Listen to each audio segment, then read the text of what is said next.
works. Hey, we are live. What's up, wrestling fans? Look at this. Look. It's Fang. We're live. It's the two bros together, back again for the first time in more than a month that the two of us have been here. I did a solo show last week, Doug, and you weren't able to make it, but so it's been a long time since you talked to the people. It has been a long time since I talked to the people. Comcast and I finally have come to an agreement. Look how crystal clear he is, folks. I just want to point out that, I mean, he's moving. There's animation, and it's like he's in HD. I mean, it's just, now you know what he really looks like. So it turns out, when you have a house that's 126 years old, when you move into it, Comcast may have to run an extra line or two to get you up to speed. Well, glad to see you're up to speed, and thanks everyone for joining us. Joining us a little bit late tonight, so I appreciate that. That's my fault. I spent the weekend watching my Los Angeles Dodgers take on the Cincinnati Reds and take 2 of 3, move into one game out of first place. So all that's exciting, and I was cutting it really close to get back here in time. So I appreciate the delay. Doug, you knew we were talking baseball tonight, right? I don't understand the words you're saying right now. I don't know what's going on. This is going to be a long conversation then if we're doing our baseball show tonight and you're not prepared. Hold on, let me Google sports ball real quick, okay? Just kidding. We're not talking baseball. Baseball's not the only thing I attend. Doug, next week I am going to Extreme Rules, which is what our topic is tonight. Excellent.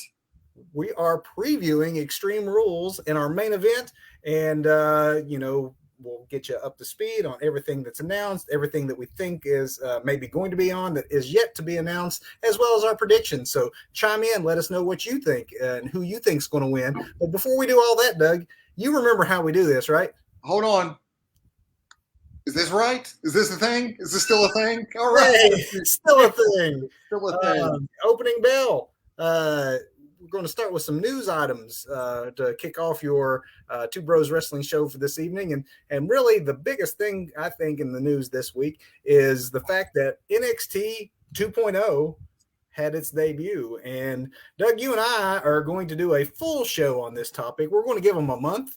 Next month, we're going to look at how this came to be, why it came to be, give them a month to work out the bugs, and then that way we can have a more thoughtful, unvarnished opinion. But just as far as hot takes go, was there anything that really stood out to you about opening night? So I did some hot takes on my TikTok about this. Follow me on as Dynamite Doug on TikTok. Basically, for me anyway, I'm not really fond about all these bright colors. I'm more of like a black and gold kind of guy. I'm not really feeling the whole Pollock thing. And there's a lot of new talent, and I think there were some misses there, especially with the Steiner kid. Why not call him a Steiner kid? I mean, my God, yeah, I really liked what I saw, but I mean, he has. I think even my TikToks, I called him Bronson Reed or not Bronson Reed, but Bronson Breakers. I mean, why? Yeah. But I mean, overall, Tommaso Ciampa's our champion once again, so I'm cool with that. I hate to see Joe dropping it, but I'm not going to be too harsh on him because I want to see where this goes.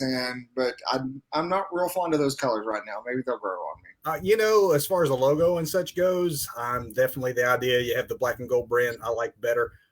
I did like the lighter look of the Capitol Wrestling Center. I actually was surprised that to me, it looked a little more expansive to have a little more light in there and see more of the crowd.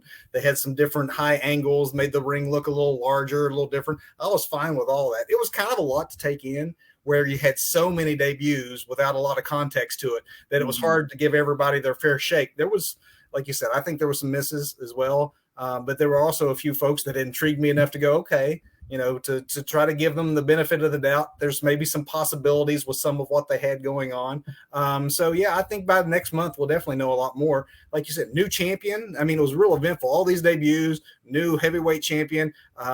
You had one of the rare occasions of a successful wedding, which doesn't happen in the world of wrestling. This is true. I have to admit, it was extremely entertaining. I thought that whole segment, everyone involved just played their roles perfectly because they built up to it for so many weeks.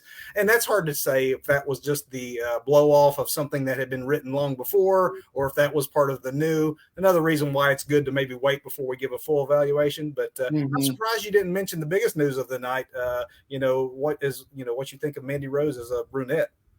Yeah, I prefer her as a blonde, but they're getting rid of all the gold on the show. So definitely going to be a work in progress. I can't say I'm not intrigued and that there wasn't some things that maybe give me hope that they're not going to completely ruin the NXT that we know and love, but we will again next month do a full evaluation once we get a few more of these under their belt, because who knows how much of that show was actually written that in advance, or how much of that was the old team, creative team, or a mishmash. Because rumor has it, Doug, that a lot of the folks backstage were pretty uneasy about the way that was going to go, and supposedly they were rewriting right up till showtime, as Vince McMahon is wont to do on Raw and SmackDown all the time. So who knows where we end up a month from now. Yeah, we'll see. We'll see. In other news, Vice TV, whose highest rated program is the acclaimed Dark Side of the Ring series, has just signed a deal to air its first wrestling broadcast. Vice inked a deal with Major League Wrestling to air its upcoming Fightland event. And Fightland takes place live October 2nd, and then Vice is going to air a 1-hour version of it the following week. The show is going to be headlined by a title versus title match between MLW World Champ Jacob Fatu and the National Openweight Champion Alexander Hammerstone. And both of these men have held their respective titles for more than 2 years each. So, you take what WWE did with Walter and you double that and you do it a title versus title. It's quite a match that they have lined up, and it's awesome for Vice, who already has sort of a built-in wrestling audience because of Dark Side of the Ring, to make this tie with MLW. And hopefully this means if it's successful going forward, you might see more, quote unquote, pay-per-view style events from MLW airing on Vice.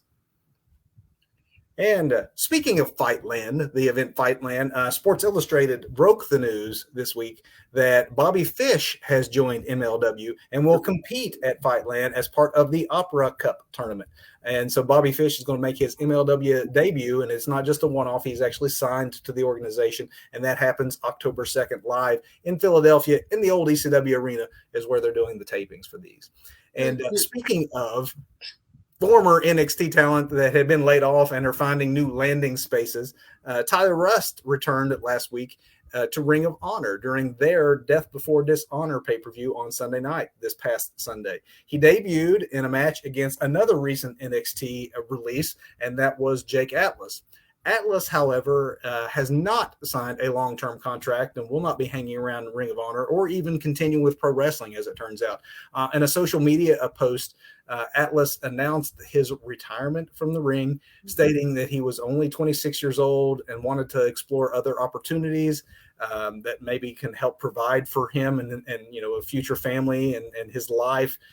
He further went on to cite some mental health reasons, his own mental health, and the fact that he had been rather unhappy and did not realize how unhappy the wrestling industry was making him.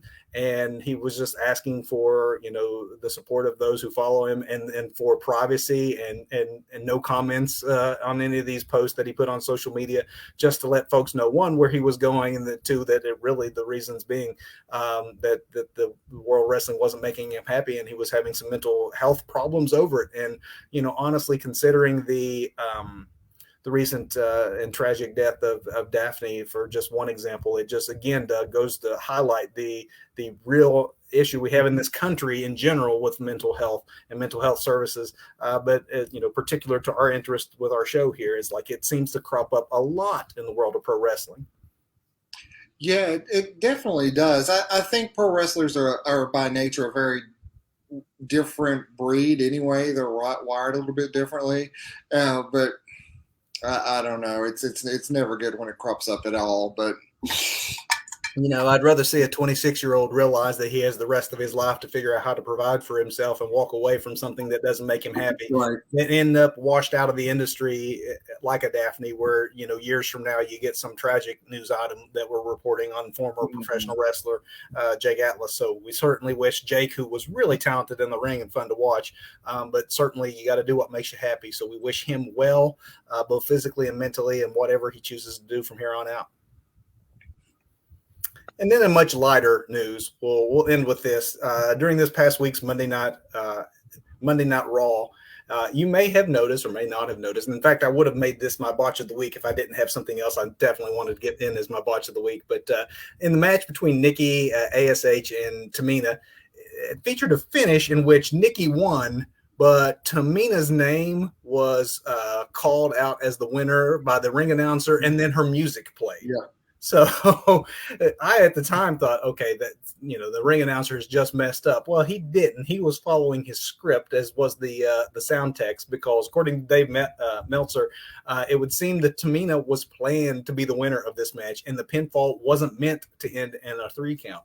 And Doug, I thought this was interesting. I guess I didn't realize this, but you can't really, even though the blame lies on the referee, apparently the referees in WWE are advised to call what they see. So they're not necessarily told to follow the script the way that it is written, even though they know what it's going to be. But he didn't see Tamina kick out, so he didn't call the kick out. And therefore, that's how you ended up with the mix-up the way that it did. But supposedly backstage, the referee was really apologetic and obviously felt bad about things. But kind of surprising to find out that they actually are calling the match like it's a shoot. So, I've heard that before because you're saying it, it comes down to the referee, but, the way I've heard it is that it really comes down to the wrestlers. If they're supposed to kick out and they don't kick out, the ref does call it, like it's supposed to be a real competition. And if you didn't see Tamina kick out, then, that hand hit the mat for a third time and Nikki won, even though Tamina's music played, and it definitely ended up in some confusion there at the end. But I kind of like the thought that you do it that way, and it reminded me of reading JR's first autobiography a few years ago, and he was talking about the Mid-South days when he started as a referee. And of course, Bill Watts was notorious for making it look like an athletic competition, and this always stuck with me because basically what JR was called is, you call what you see and you make sure you see what you call. So in other words, what the ending's supposed to be. So if it's supposed to be, hey, I'm catching his foot on the rope, make sure you're actually seeing it and don't just call it because that's supposed to be the spot or the ending. Right. I thought that's just a good way of putting it. And apparently we saw that in action this past Monday night on Raw. I thought that was pretty interesting. And with that, Doug, that's all the news I have, unless you have anything from the world of wrestling you'd want to talk about that happened this past week. I ain't touching any more wrestling news this week because we could talk, but we'll leave the plane ride from hell. Where I think enough has been said for about it. So. Watch Dark Side of the Ring, folks. If you haven't seen this, I guess it was the kickoff of season. Well, the current season was divided in half. So they started the second half of their season. Highly recommend, not just this week's episode, but they have all. I have not seen one that has disappointed me. Excellent. Not one. But yeah, watch Dark Side of the Ring. And now we're going to talk about what we're going to all collectively watch next week. And as I mentioned, I am Extreme Rules bound. So next week when we do our review show, we got Doug who's going to have your back doing the at-home experience for what you saw on TV, and I will let folks know what it was like in the arena, because I imagine that some of these crowd reactions or some of the things that might happen off camera, there might be some disconnect between how it feels in the arena and how it comes across on television. I'm happy to say, Doug, I won't be on. You won't see me on TV, but in fact, I'm a little bit happier about it because I am going to be maybe 2 seat away from the hard camera. So I figure most of the action is going to be playing right to me. And as you know, because you and I had that great position the first time we saw AEW live, they really play to the hard camera, obviously. So you, as the in-person attendee, get a real good look at everything.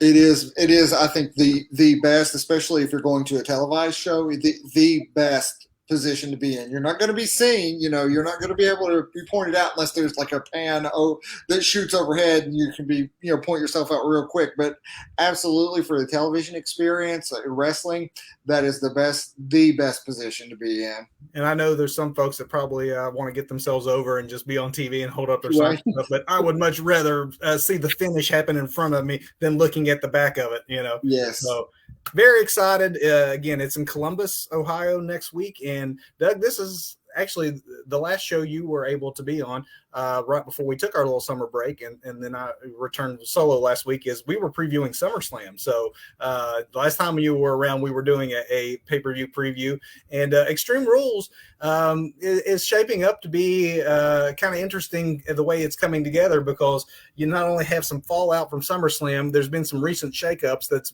messing with the card. And then you got one of those annoying crown jewels coming up in October, the not quite a pay-per-view, but still a big event in the world of WWE. So some of these matches that we're going to talk about are more in the theoretical stages at this point, as opposed to something that are definitely going to happen. But you want to talk about a few of those first, maybe, Doug, a few of those that we think is going to happen that aren't official? Yeah, because I'm looking at the matches that have been announced here, and it looks like there's 6 matches lined up as of right now. Yeah. Yeah. So what are we talking about that could be coming up? What are you thinking? So they haven't announced it yet, but the way that they have been playing it out in a feud on TV, I think, and this too could even be one of the pre-show matches, even though it's for a title. I could very well see them putting this on a preview. But the women's tag team championships, Natalya and Tamina, who I guess are heels now, even though when they won the belts they were faces. I'm not sure when that switch was made official, but they're definitely playing the heel tandem in this. But Rhea Ripley and Nikki ASH have won the right to a world tag team title match. And even though it's not been made official yet for the pay-per-view, to my knowledge, I think it's very likely that it happens. And Doug, do you have any thoughts on this match? Should it happen? So, man, I really have always disliked people just smushed together into tag teams and thrown out there. It just shows to me anyway. It shows a lack of planning for the tag team division and really like a lack of respect. Let's take these 2 former champions, smash them into this, and give them something to do. I don't like it. I don't like it. I'm really indifferent to it. I really don't care if I don't care. I agree that I think that Rhea and Nikki needed to be a tag team and do a little longer of a chase. But I also, just as a pure prediction, am thinking that they're going to take the belts, because Tamina and Natalya have had them for a while. They don't really have a lot of female tag teams that they're natural, now that, the Iconics are gone, now that you broke up the Riot Squad. I mean, all the female tag teams have kind of been broke up, so there's not any real challengers for them. It wouldn't surprise me, since they obviously decided Rhea is no longer in the singles title picture. She's had several shots she's lost, so they're probably moving on with her. And Nikki, they really seem to be behind with this whole new gimmick of hers. I think you put those two things together, and I think you're going to have this match is going to happen probably at the pay-per-view, and I think that that we get new champions out of it. Okay. Give me something to care about, How about this one? Now, I don't know anything about the backstage rumblings on this, so you might know a little more than me. But you got Seth Rollins, who doesn't yet have an opponent, who storyline wise looks like he very well may have ended the career of Edge after their match 2 weeks ago. And of course, that was now tied 1-1. You had Edge going over in a classic match at SummerSlam, and then a really good match on SmackDown 2 weeks ago where Seth got the victory back and took Edge out for good with a neck injury.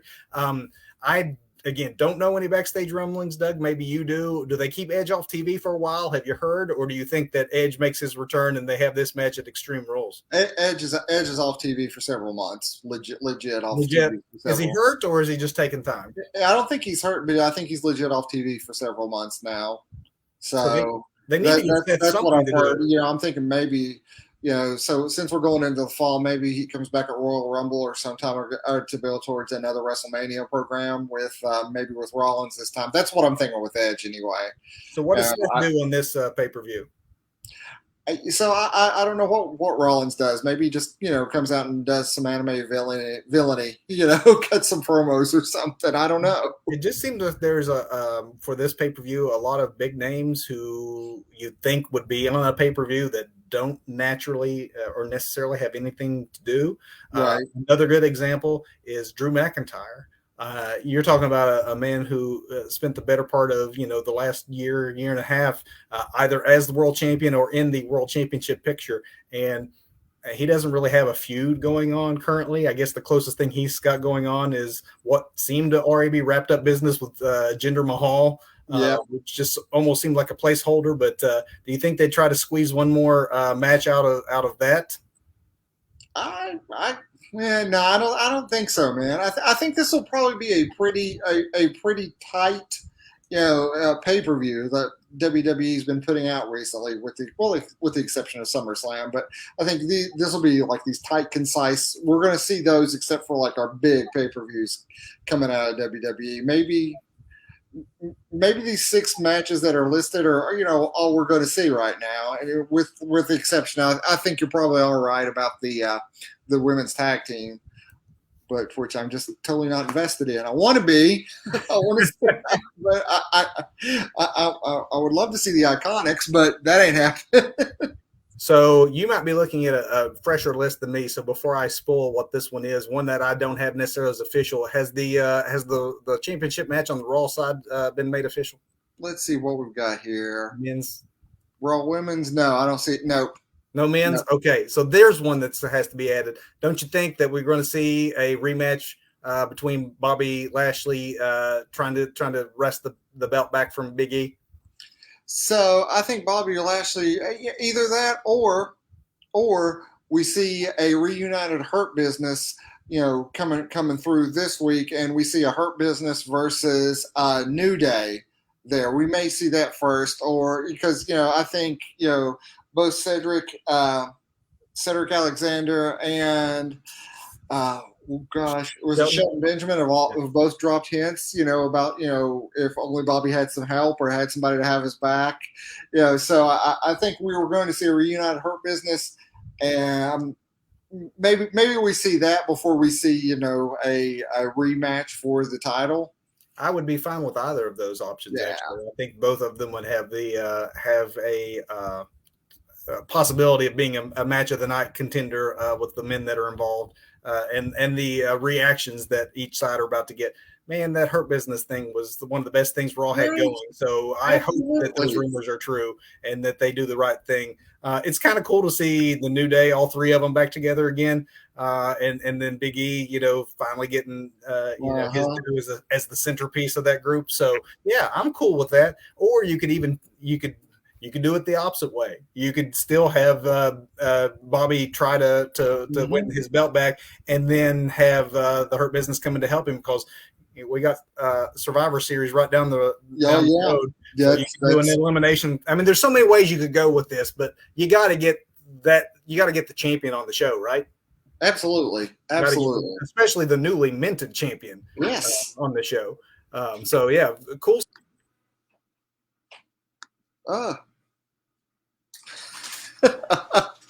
I just lost Kevin. Oh no.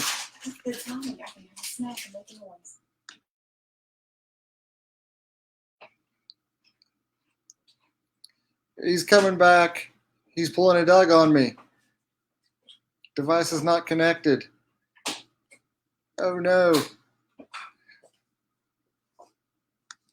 All right. So while Kevin is trying to get back into us here, I will. Oh, there he is. What happened to me? What happened? You totally pulled a Doug. It just like dropped off. How did your new internet break mine? What'd you do to me? You need to upgrade your Wi-Fi, man. No, apologize for that, folks. What I was saying, Doug, is let's talk about the matches we do know about. Let's do it. All right. Where do you want to start here? Do you want to start with Smackdown Women's? Let's do Smackdown Women's. Oh, what's Bex calling herself now? She's not Becky Two Belts. She's Bex something or another now. Bex something or who you know. The man is was one of the more popular characters we've seen in all of wrestling the last couple of years, and yet she comes back and instantly goes heel. I love it.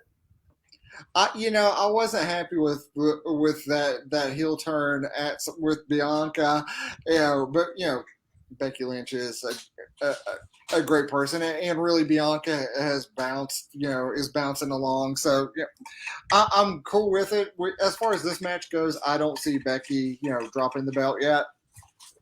I don't see Becky dropping the belt yet either. I'm in agreement with you on this one. I do think that we have to make Belair, who was minted at WrestleMania as a new star and then lost the belt in 30 seconds, knowing who her opponent is and this time being quote unquote prepared for it. They have to make this a long form match and with some nearer falls back and forth, make it look like anyone can win it. But I agree, she's got to chase Becky a little bit longer, and maybe you don't even get a clean finish. Maybe Becky really leans into that new heel persona and cheats her way to win, just so we can keep it going. Like I say, Becky's great, as heel or babyface. So I mean, I say this a lot, but this will come out as a win-win for everybody watching, because both these girls can deliver and will deliver. I mean, it could very well be match of the night. And it's one of those situations where we've gotten so used to, and we love them, but we you got your Sasha versus Becky, or throw a Charlotte in there, or I mean you got the four horsewomen kind of thing where they all came up through NXT together, and we've seen a lot of different variations of it, and it's great every time. But this, because they've made her a newly minted star, this one seems really fresh. I mean, we haven't seen Becky Lynch and Bianca really mix it up. I mean, right. I don't count what happened at SummerSlam as even a match. No, that was a squash. That was a straight up squash. That was not a match at all. So I want to see what the two of them can do together, what kind of magic they can pull out of each other, because like you said, we're all going to win because both women are talented enough to steal this show from every male match on the card. Absolutely. But I think we're in agreement. Becky's got to retain for now. Speaking of people who I think are going to retain, Doug, you want to go United States Championship? Actually, that's what I was just looking at next here. Yeah, I think Priest is definitely going to retain over Sheamus, and the Priest will keep that for the time being. I don't see him dropping Sheamus. And he is again, much like Belair, a freshly minted star. Sheamus is Sheamus. He's you already have an opinion on him. He's already a star. Whether he wins or loses, he's still going to be about the same place on the card. There's more at stake, I think, in building Priest than there would be to do another title switch at this point. He's been a fighting champion too. He's been doing sort of a version of the open challenge for the U.S. title, something that John Cena started years ago, and several others since then have continued. So I think that they are still not quite where they need to be and tapping into the potential of Damian Priest, what we all saw at NXT level. Right, but hopefully, if they keep him strong as a champion and give him credible wins over credible opponents, they'll get there. I think so. And, the man does have time to go to a rebooted NXT, too, so in his busy championship schedule. Well, they did need a Priest, and he heard that there was an open bar. So. Oh, golly. Hey, you want to bounce to this Raw Women's Championship? I would be happy to bounce to this one, because this one's an interesting one, because, I was saying with the SmackDown Championship, you were talking about someone in Bianca Belair who hasn't really been in the ring very much with someone like Becky Lynch, who'd been gone for a while. So it feels fresh. These are two people who know each other very well, who we've seen in the ring against each other in the past, but it's been so long ago that this one feels a little fresher than maybe it would have 3 or 4 years ago. But Charlotte Flair is defending her Raw Championship against Alexa Bliss, and of course, this is the Alexa Fiend character. So in that way, it maybe is a different matchup too. But I don't know, Doug. You know, it's been a long time since Alexa has been portrayed as a championship caliber contender. She's been more a on-camera personality who gets involved in mischief and things, but not an actual wrestler. And we all know Little Miss Bliss could carry her own back in the day. So what do you think they're going to do here? See, I'm really not sure about that because she could definitely carry her own, but it seems like she's very gimmicky, and I think that's tied to the gimmick at this point. But I don't know why that is. If there's something more that they're covering up and have been for quite some time since handing her this gimmick. I'm really not sure if we're ever going to see that Alexa Bliss that we remember from NXT and early main roster. If we're going to see that, I don't think we'll see it this week or next weekend. I hope I'm wrong, but I don't think we'll see it. I think we'll see some wacky supernatural shenanigans, maybe a sliver of wrestling, and then the Queen will get a pin and walk out with her championship.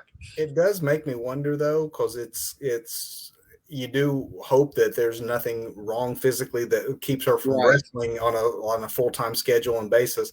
But on the other hand, is she just kind of a prisoner of the gimmick the way that Bray Wyatt became, or at one point in time before they decided to evolve the character, The Undertaker was? Like, you couldn't show the things that I'm actually physically capable of doing because you have to play to the gimmick, and the gimmick is smoke and mirrors. Mm-hmm. And I don't like that as much as I want to see what I know these people are capable of. So I'd like to see Alexa have a full match.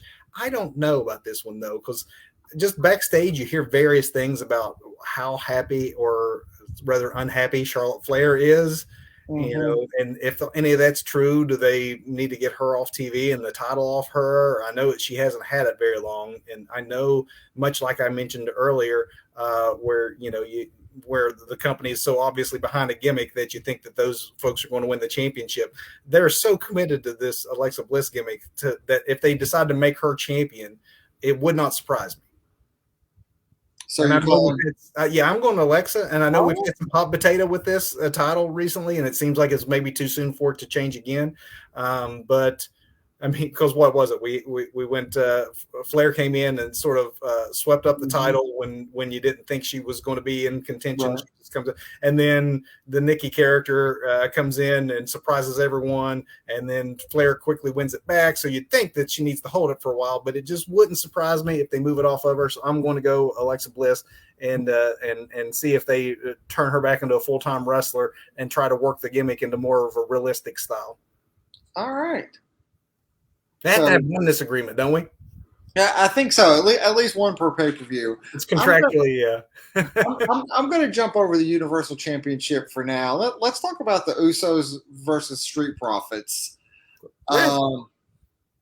Bloodline, I think, is going to retain all the way around. I know I said we'd keep that for last, but I don't see anybody in Bloodline losing a championship right now. No. Again, you got Crown Jewel coming up, and then beyond that, you got Survivor Series, which obviously you can expand into, having these multi-man matches where all the bloodline could get together. Of course, I think they've sort of already hinted at the fact that we're going to do like we've sometimes done a Survivor Series, where you have some traditional Survivor Series matches as well as some champion versus champion matches. Because Big E's already hinted that I'm going to take your boy to Roman or Brock Lesnar, which actually that really is an intriguing storyline. I would be happy to see either of those things happen, but I agree with you. I think that that the Bloodline got a great thing going right now, and you're going to get a great match with these 4 athletes. But I think that the Usos retain. And before we even move on, though, let me ask you this, Doug. Realize we're down to our last match. This is Extreme Rules. All of these matches are straight up matches, aren't they? Do we have any extreme stipulations? There's no chair matches. There's no. Yes. So why is this Extreme Rules again? Well, that's a very good question because all these are singles or championship.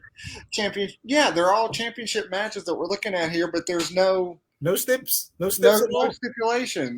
Yeah. Okay. I just like that. I thought. Okay. So you said we're down to 1. I've got the match list pulled up here, and I've got one more before we look at the Universal match. I'm missing it.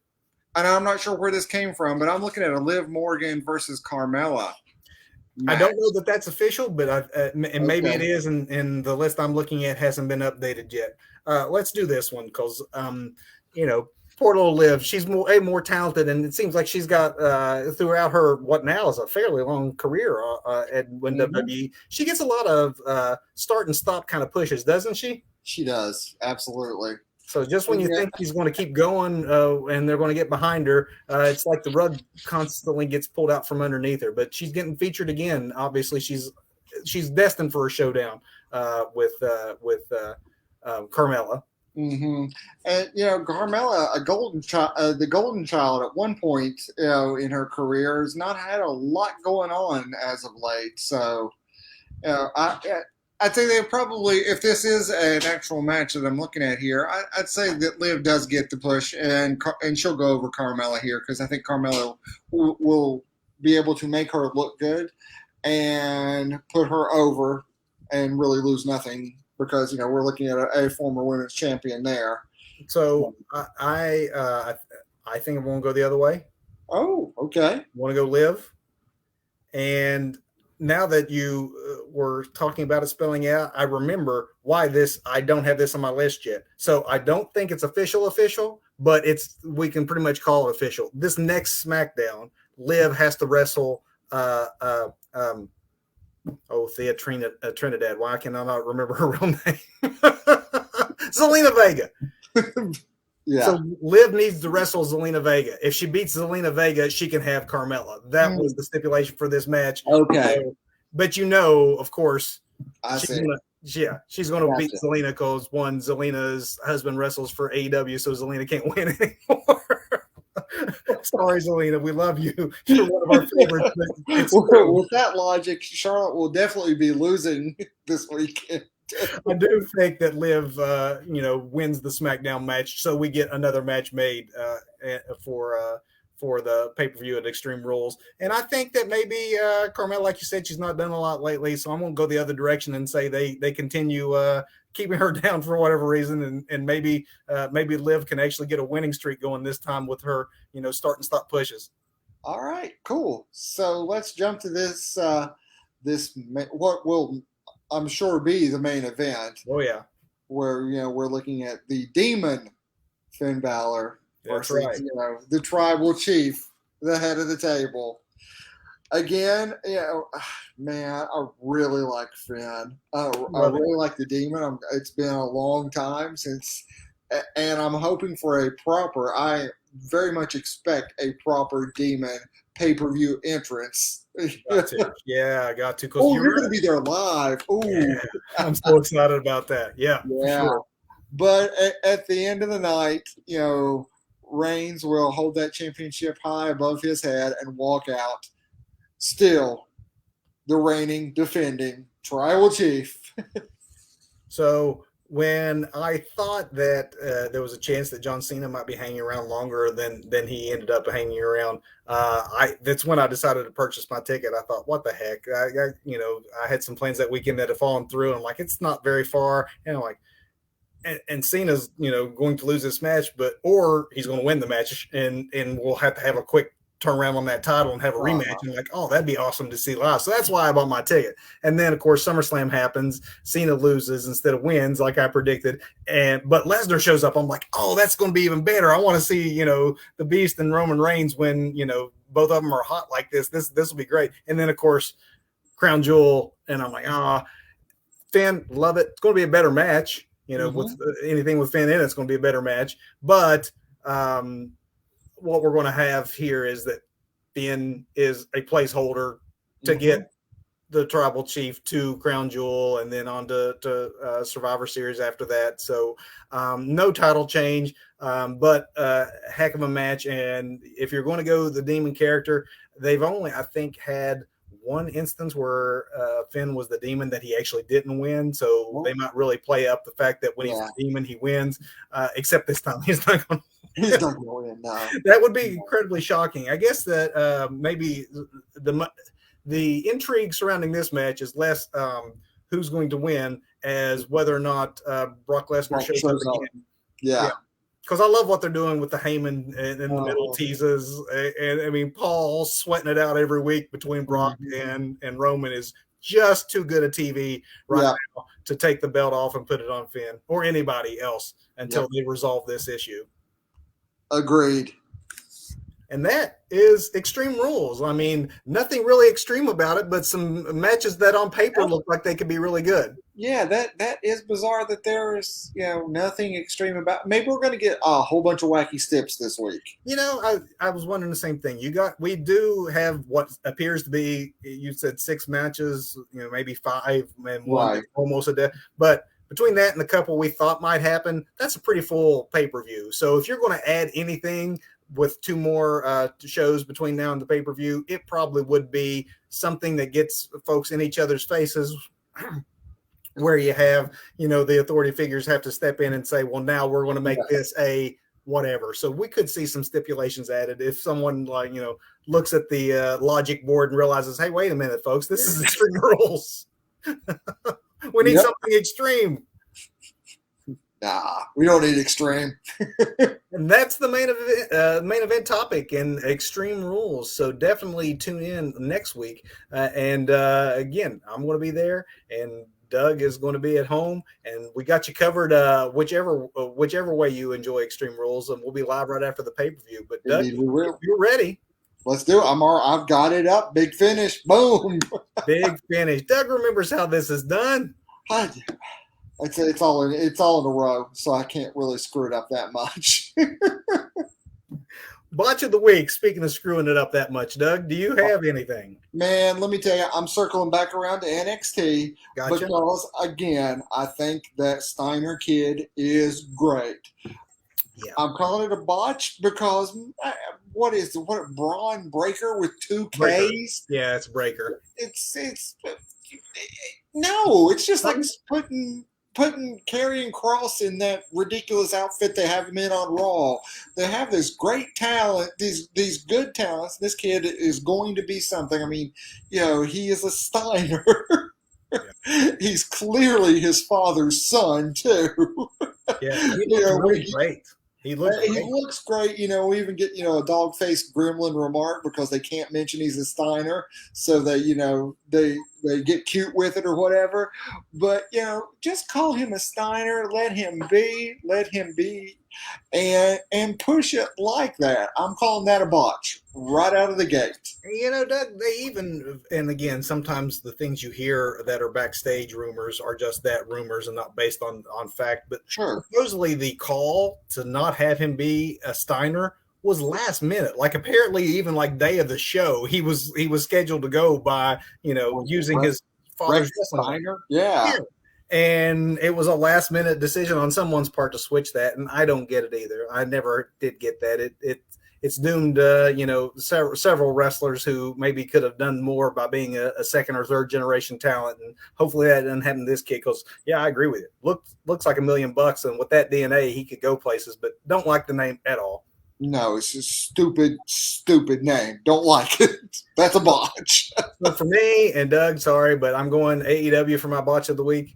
I know, but of all the reprehensible things we see and things we complain about here on the Two Bros Wrestling Show, that promo from MJF, I don't know that I've been more upset about anything than to hear him slamming Bruce Springsteen in the state of New Jersey.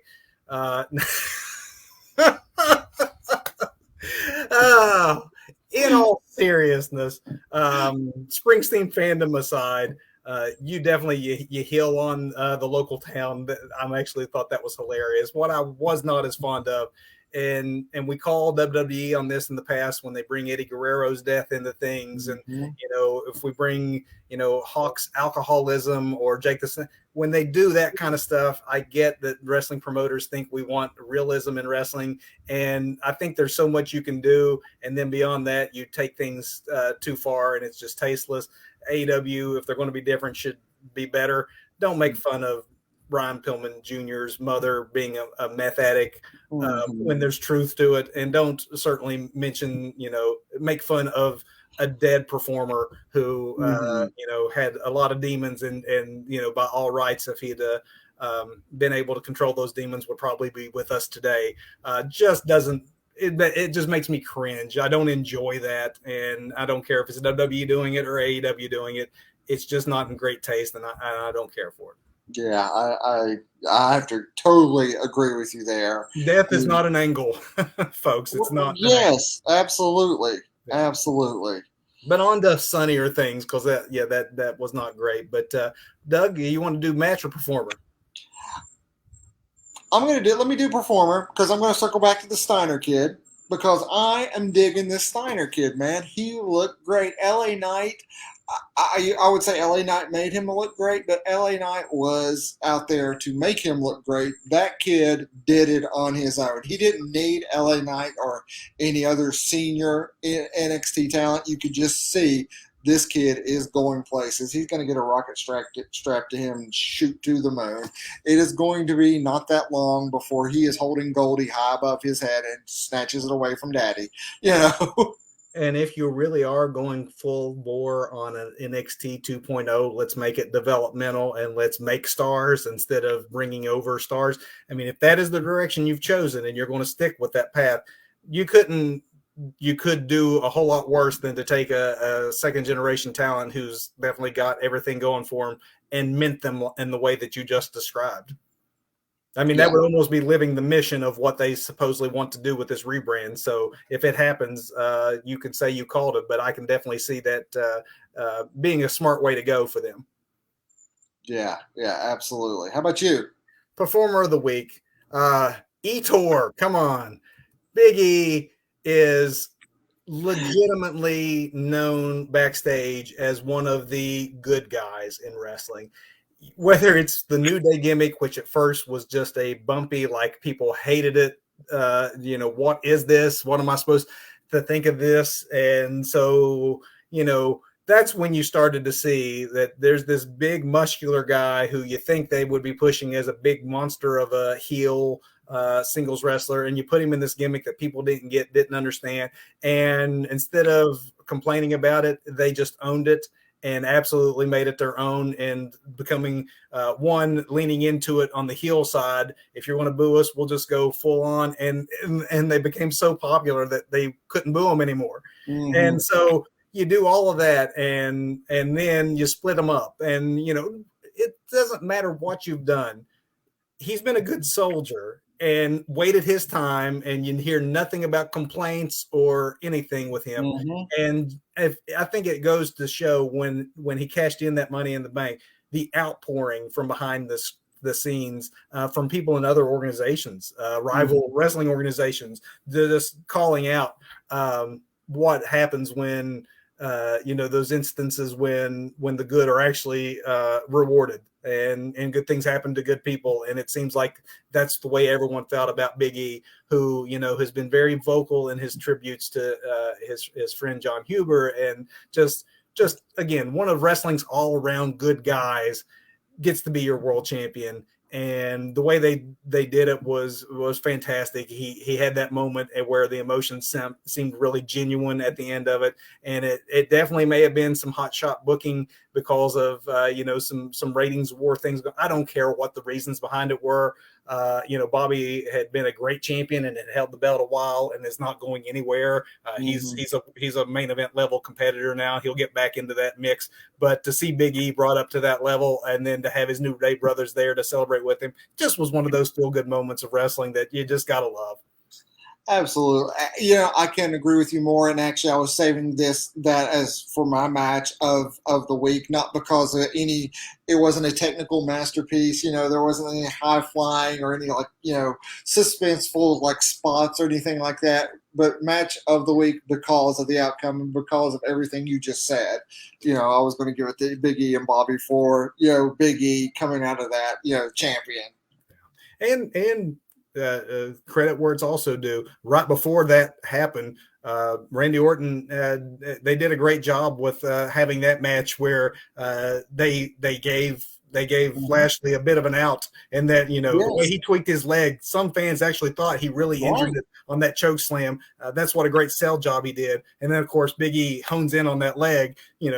Hey, that's what you're supposed to do. If you're if you hold that contract, you're supposed to be an opportunist and take advantage of the situation. Orton did his part in that dance to make all that happen, where you had that magic moment at the end. So yeah, fantastic, absolutely. My match of the week actually kind of goes back to somebody that you referred to earlier, but LA Knight not only helped make a man that night, he took place in what I think probably, if I was looking just at the technical side of things, you got Tommaso Ciampa versus Pete Dunne, and then this newcomer Von Wagner and LA Knight. Not so sure about the newcomer so much if he was made in this, but the other three men being veterans who are highly skilled, it made for a main event that was newsworthy, with Tommaso coming out as your new champion, but also was the best match I saw this week. And again, help maybe ease the fears of some of us who are worried of what NXT is going to become, that no, look, we still can do NXT style matches where we concentrate on the athleticism and the in-ring action, and hopefully that kind of action can continue. But that was just a great match all the way around. And again, another good guy who's the belt and Tommaso Champion. Absolutely. Tommaso Champion. Hey, he should use Tommaso Champion. I love it. We need shirts. Tommaso Champion. That's right. But yeah, I love that match. Fantastic. So that's my match of the week. Excellent. Wait. Did I make it through an entire show without freezing up? You did, and I dropped off for a couple seconds. So look at you, Doug. Whole new Two Bros Wrestling show. Unbelievable. We made it through. Let's see what happens next week when we go live after the pay-per-view, when I am very likely going to be in my car. So I'm not sure how we're going to do this yet, but we've got a week to figure out the logistics. And that's a lot more planning that we'll be able to put in this week than Vince does in most of the shows he puts on. So. Well, maybe for you, not so much for me. You're not supposed to tell the people that. I'm an open book, man. Oh, thanks everybody for joining us. We do appreciate your support on the Two Bros Wrestling Show. Watch us next week. Watch Extreme Rules, and then watch us next week. Good night, everybody. Stay safe this week.